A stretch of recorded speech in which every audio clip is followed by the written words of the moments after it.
So as 8 people were killed in Uttar Pradesh's Lakshmipur Kheda, the authorities have the UP additional Chief Secretary Avasthi has asked the authorities, airport authorities, to stop the Chhattisgarh Chief Minister Bhupet Singh Baghel and No, I am also now going to Lucknow to attend some TV channel conclave, and I also would like to go to Lakhimpur Kheri to show solidarity with the people who have been killed over there and who were really murdered by the Union Minister's son.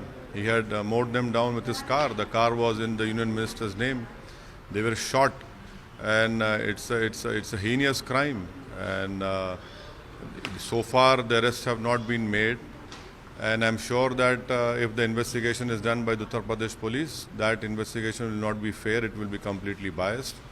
It is high time that the Modi government withdraws these 3 farm laws, and he should remove this minister who gave a provocative speech few days ago, which led to this incident of killings of the. And unfortunately, a journalist also has been murdered.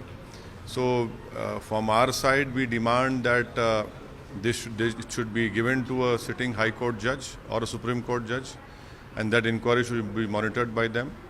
The government should pay ex gratia to the people who have been murdered by the BJP Union Minister's son, and they should be given a government employment. But why is the government stopping politicians and political parties' heads to go and visit that place?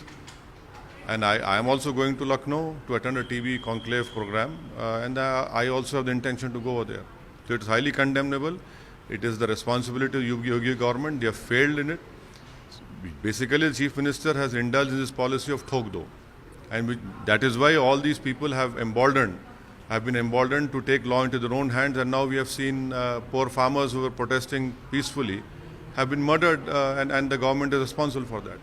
Thank you. अगर आपने हमारे channel को अभी तक subscribe नहीं किया है तो यहाँ पर रेड कलर का सब्सक्राइब बटन दिख रहा है, उसे क्लिक करें और हमारे चैनल को सब्सक्राइब कीजिए और साथ ही साथ बेल आइकन को भी क्लिक कीजिए, जिससे आपको ताज़ा अपडेट मिलती रहे।